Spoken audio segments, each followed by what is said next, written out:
여러분 안녕하십니까, 진성호입니다. 긴급 속보입니다.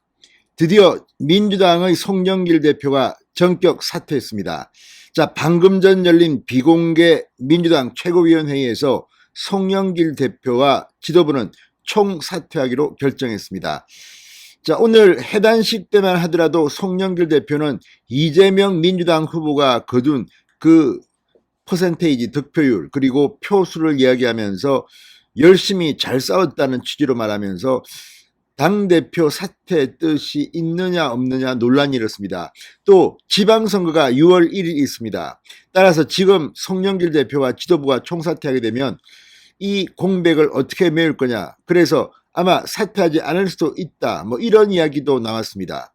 그만큼 이재명 후보가 선전했다는 그런 뜻도 됩니다. 그러나 이 도도한 민심을 그들이 거역할 수가 있겠습니까? 결국 송영길 대표는 전격 사퇴를 선언했습니다.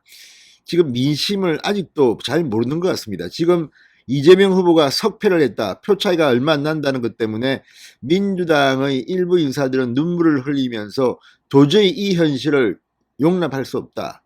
또 어떤 민주당 지지자들은 지금 애꿎은 심상정 정의당 대통령 후보에게 너 때문에 우리가 졌다 이렇게 성토하는 등 지금 분위기가 험악합니다. 여기에 이재명 지지자들은 지금 이낙연 때문에 졌다, 뭐 친문들이 안 도와줬다, 이런 문자 폭탄까지 지금 돌리고 있다고 합니다.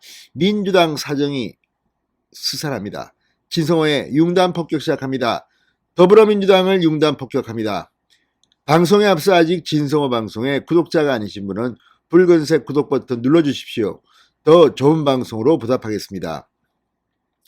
자, 이재명 민주당 후보는 그동안 대장동이니 뭐 경기도 법인카드니 많은 비판을 받았지만 선거가 끝난 뒤에는 내 책임료를 이야기하고 해단식에서도 그런 취지로 말했습니다. 그러나 송영길 지도부 사실은 굉장히 늦었습니다. 자, 선거가 끝난 지 꽤 됐는데 오늘 오후 늦게야 민주당은 최고위원회를 열었습니다. 그리고 결국은 다 물러나기로 했습니다. 자, 20대 대통령 선거 패배에 대한 책임을 지겠다며 송영길 대표가 지도부 총사퇴를 방금 전 선언했습니다. 송영길 대표의 사퇴는 지난해 5월 2일 취임한 지 약 300여일 만입니다. 이때 참 송영길 대표는 운이 좋았습니다. 박빙으로 간신히 대표 자리에 올랐습니다. 비주류였기 때문입니다. 그러나 그동안 송영길 대표는 이재명 후보를 전폭적으로 지지하면서 민주당 대통령 경선 과정에서 특정 후보 편들기 논란에 휩싸이기도 했습니다. 그렇기 때문에 송영길 대표가 물러나는 것은 제가 볼 때는 당연한 겁니다. 자, 민주당은 이에 따라서 윤호중 원내대표가 비대위원장을 맡게 될 것으로 보입니다. 자, 그렇지만 비대위 체제로 전환하더라도 새로운 비대위원장을 선임할 가능성도 있어 보입니다. 지금은 할 수 없이 원내대표가 대신 비대위원장을 맡지만 지방선거를 치르기에는 역부족일 수도 있습니다. 모르겠습니다. 윤호중으로 가는 게 국민의힘으로서는 바람직할 수도 있습니다. 자, 송영길 대표 방금 전 국회에서 비공개 최고위원회를 가진 뒤 기자회견을 열고 저는 책임 정치를 강조해왔다. 당대표로서 대통령 선거 책임을, 패배 책임을 지고 사퇴한다. 당대표로서 승리로 보답하지 못해 너무나 죄송하다. 이제 평당원으로 돌아가 당의 발전과 5년 뒤로 미뤄진 사기 민주정부 수립을 위해 어떠한 수고도 마다하지 않을 것이다. 몸과 마음을 추스리고 이 반구 재기의 시간을 가질 것이다. 사실 송영길 대표는 지금 각각할 겁니다. 만약 이재명 후보가 대통령이 되었다면 차기 정부의 국무총리나 이런 거를 기대했을지도 모릅니다. 그러나 이제 송영길 대표 다음 총선에 불출마를 선언한 상태입니다. 이제 뭘 하겠습니까? 지방선거에 나올 수 있겠습니까? 아무튼 본인의 정치 운명도 상당히 힘들어졌습니다.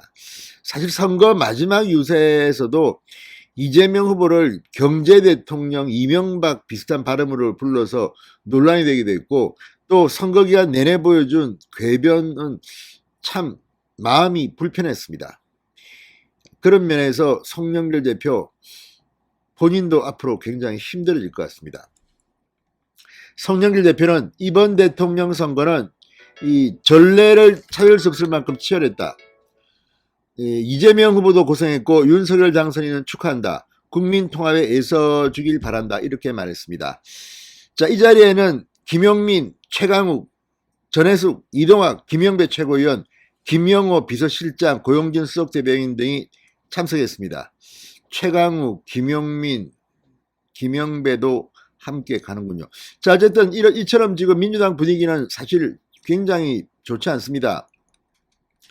일단 지도부는 총선됐지만 이재명 후보 지지자들 사이에서는 이 이낙연 전 대표를 비난하는 그런 움직임도 있고, 아무튼 이재명 후보는 지금 이제 경기도지사도 사퇴했고 국회의원도 아니고 상당히 애매한 입장입니다. 물론 대통령 선거에서 상당히 많은 득표를 냈기 때문에 당장은 존재감이 없을 수는 없습니다. 그러나 다음 국회의원 출마할까요? 그 전에 어떻게 사법 처리되지는 않을까요? 이런 속에 이재명 지지자들은 지금 굉장히 흥분하고 있습니다. 자, TV조선에 따르면 이 이재명 지지자들이 민주당 의원들에게 이른바 문자 폭탄을 돌리고 있다고 합니다. 서울의 지역구를 둔 한 민주당 의원은 이재명 전 후보 지지자들로부터 송영길 대표 사퇴는 안 된다. 패배 원인은 무조건 이낙연 전 총리다. 이런 취지의 문자를 하루에 수백 통을 받았다고 확인했다고 합니다. 대선 경선 과정에서 지지자들 사이에 갈등을 빚었던 이낙연 전 총리 측은 공격하는 한편 이재명 전 후보의 향후 거치 마련 차원에서 선거를 적극 도왔던 송영길 대표를 두둔하는 것이란 해석이 나옵니다. 그렇지만 송영길 대표는 방금 전 사퇴했습니다. 민주당 의원실의 관계자는 복수의 의원들이 이재명 전 후보 지지자들로부터 문자 폭탄을 받고 있는 것으로 안다고 말했습니다. 10일 새벽에도 이재명 지지자들은 이낙연 전 대표에 대해서 비판을 하기도 했다고 합니다. 자, 민주당 당사를 찾아간 이재명 전 후보 지지자들은 우리가 3, 4년을 고생해왔는데 어떻게 나가라고 하느냐. 당직자들에게 따지거나 기자들을 향해 XX 같은 것들이 시민한테 나가라고 하냐. 예매를 내보내야 한다고 거칠게 항의를 하기도 했다고 합니다. 일부 지지자들은 민주당이 잘못해서 떨어졌다. 민주당 수박 국회의원 때문에 졌다. 문재인 대통령부터 문제다. 이렇게 욕설과 고성을 지르기도 했다고 합니다. 자, 민주당 선대위 관계자는 일시 봉합됐던 친문계와 친이계 이낙연을 얘기하는 것 같습니다. 이재명을 얘기하는 것 같습니다. 분열 조짐이 벌써 다시 불거지고 있다. 특히 영선의 경기도 지사직도 내려놓은 이재명 전 후보의 정치적 입지를 의식해 지지자들의 반발이 더 거세진 상황이다. 이렇게 말했습니다. 이낙연 전 총리 측은 이낙연 전 총리의 경우 선거운동 78일 동안 유세를 무려 65차례, 국가비전 국민통합위원회 선임 이후 3회, 총괄선대위원장 임명 이후 62회나 다녔다. 패배 원인이 이낙연 탓이라는 지지자들의 주장은 납득하기 어렵다고 반박했습니다. 자, 어쨌든 지금 이제 민주당의 오래된 갈등이 폭발할 것으로 보입니다. 진성호의 융단 폭격이었습니다. 여러분 감사합니다.